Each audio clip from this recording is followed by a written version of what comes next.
सागवाड़ा नगर पालिका के कांग्रेस बोर्ड के अध्यक्ष नरेंद्र खोडनिया और उपाध्यक्ष इस्माइल ढांची के राज्य सरकार द्वारा निलंबन के विरोध में डूंगरपुर जिला कांग्रेस कमेटी ने उपखंड कार्यालय सागवाड़ा पर धरना प्रदर्शन किया। कांग्रेस कार्यकर्ताओं ने निलंबन को द्वेषपूर्ण और अप्रमाणिक करार देते हुए तत्काल बहाली की मांग की। प्रदर्शन के बाद जिला कांग्रेस कमेटी ने महामहिम राज्यपाल हरिभाऊ किसनराव बागड़े के नाम उपखंड अधिकारी को एक ज्ञापन सौंपा। ज्ञापन में जिला कांग्रेस कमेटी ने आरोप लगाया कि सागवाड़ा नगर पालिका के निर्वाचित अध्यक्ष और उपाध्यक्ष को बिना किसी विधिक जांच के भाजपा नेताओं की झूठी शिकायतों और अधिकारियों पर दबाव के आधार पर निलंबित किया गया है। कमेटी ने इसे अन्यायपूर्ण और लोकतंत्र के खिलाफ कदम बताया। ज्ञापन के अनुसार निलंबन का एक प्रमुख आधार नगर पालिका की 117 साल पुरानी जीर्णशीर्ण बिल्डिंग को गिराने का निर्णय है। कांग्रेस ने स्पष्ट किया कि यह निर्णय बोर्ड की सर्वसम्मति से लिया गया था और सार्वजनिक निर्माण विभाग की रिपोर्ट के आधार पर नया भवन व शॉपिंग मॉल बनाने का प्रस्ताव पारित किया गया था। स्वायत्त शासन विभाग राजस्थान ने भी इसे जनहित में स्वीकृत किया था। हालांकि भाजपा नेताओं के इशारे पर कुछ नागरिकों द्वारा राजस्थान उच्च न्यायालय में जनहित याचिका दायर की गई, जिस पर स्थगन आदेश जारी हुआ। यह मामला अभी विचाराधीन है। फिर भी बिना जांच के आर्थिक क्षति का आरोप लगाकर निलंबन किया गया है, जिसे कांग्रेस ने न्यायिक दृष्टि से अनुचित बताया। वहीं उपाध्यक्ष इस्माइल ढांची पर अपनी वारिसाना भूमि के लिए पट्टा लेने का आरोप है। ज्ञापन में कहा गया कि यह भूमि राष्ट्रीय राजमार्ग 927 पर स्थित है और प्रशासन शहरों के संग अभियान के तहत नियमों के अनुसार 90B में आबादी परिवर्तित हो चुकी थी। नगर पालिका के तकनीकी व अधिशासी अधिकारियों की मौका रिपोर्ट और एम्पायर कमेटी के अनुमोदन के आधार पर पट्टा जारी किया गया था। कांग्रेस ने दावा किया कि उपनिदेशक ने गलत जांच रिपोर्ट बनाकर सही तथ्यों की अनदेखी की, जिसके आधार पर निलंबन हुआ। जिला कांग्रेस कमेटी ने कहा कि पिछले 4 वर्षों में सागवाड़ा नगर पालिका बोर्ड ने जनता के विश्वास के अनुरूप ऐतिहासिक विकास कार्य किए हैं। कई नए भवनों का निर्माण, सर्वसमाज की सुविधाओं में वृद्धि और अनेक परियोजनाएं इसकी गवाही देती हैं। कमेटी ने निलंबन को जनता की भावनाओं के साथ खिलवाड़ करार देते हुए इसे विकास को रोकने की साजिश बताया। कांग्रेस ने ज्ञापन में राज्यपाल से अनुरोध किया कि वे राज्य सरकार को निर्देश दें कि दमनकारी नीति के तहत लोकतंत्र का दमन बंद हो। साथ ही नगर पालिका अध्यक्ष और उपाध्यक्ष को तत्काल बहाल करने के आदेश जारी किए जाएं। कांग्रेस नेताओं ने निलंबन को भाजपा की राजनीतिक साजिश बताया और चेतावनी दी कि यदि बहाली नहीं हुई तो वे राजस्थान उच्च न्यायालय का दरवाजा खटखटाएंगे। प्रदर्शन के दौरान कार्यकर्ताओं ने सरकार के खिलाफ नारेबाजी की और निलंबन को अनुचित और बदले की कार्रवाई करार दिया।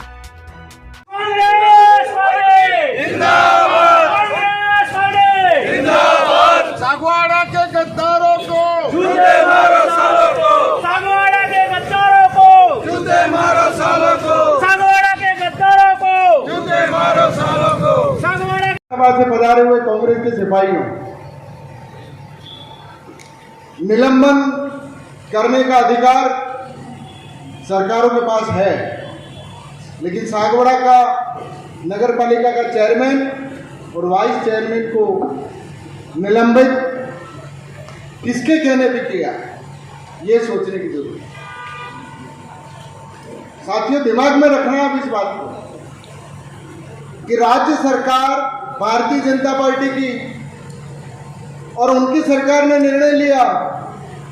अगर उनकी सरकार ने निर्णय लिया तो बीजेपी के कहने पे लिया होगा, बीजेपी के जिला अध्यक्ष के कहने पे लिया होगा, बीजेपी के विधायक के कहने पे लिया होगा। और अगर उनके कहने पे लिया होता तो वो ऑर्डर यहाँ जयपुर से सागवाड़ा आता तो उसका श्रेय बीजेपी के जिला अध्यक्ष को, वहां के ब्लॉक अध्यक्ष को, वहां के मंडल अध्यक्ष को लेना चाहिए था। इस सागवाड़ा का कांग्रेस का अध्यक्ष और उपाध्यक्ष के खिलाफ हम निष्कासन का ऑर्डर लेकर के आ गए हैं, तो बीजेपी वालों को खुशी होनी चाहिए थी।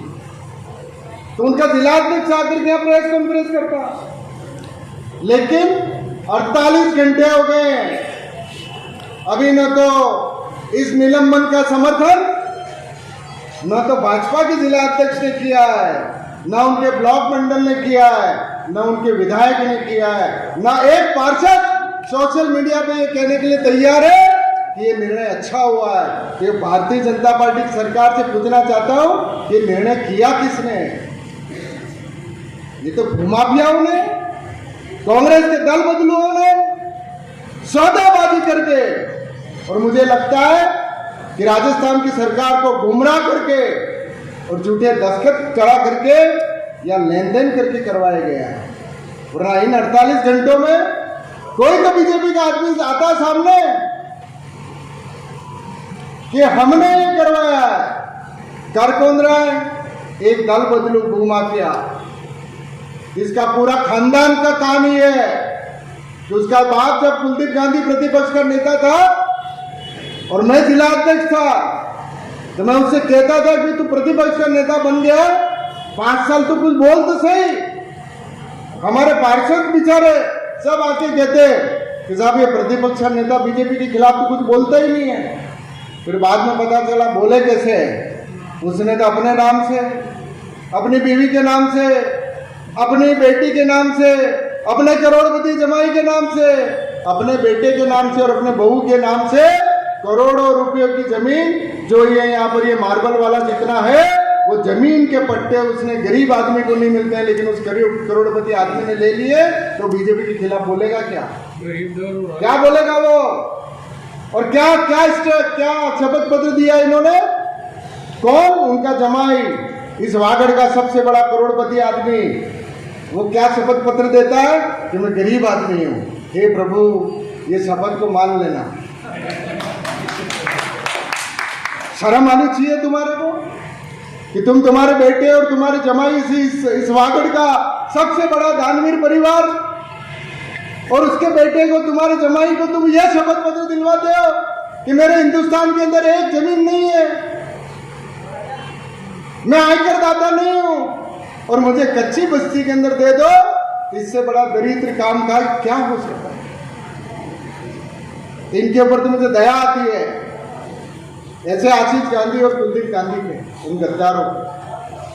और आप सबको समझने की जरूरत है कि लड़ाई कांग्रेस और बीजेपी की नहीं है।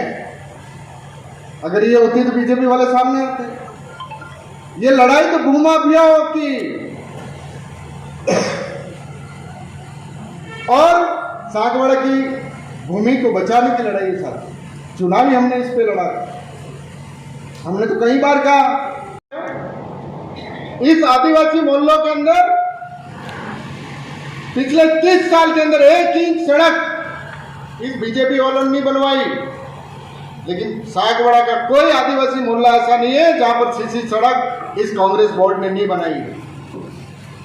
और पूरा शहर के अंदर देख लो, पूरी सड़कें खुदी पड़ी है। क्यों खुदी पड़ी है भाई? ये ऐतिहासिक काम हो रहा है।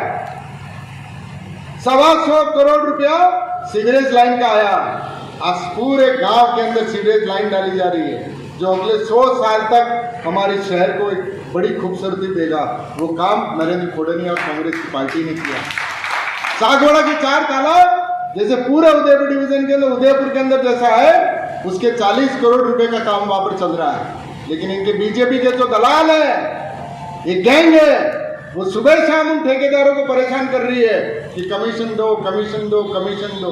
ये झगड़े तो कमीशन के हैं भाई, काम हो नहीं रहा। कॉलोनी में मैरिज हॉल बन गया।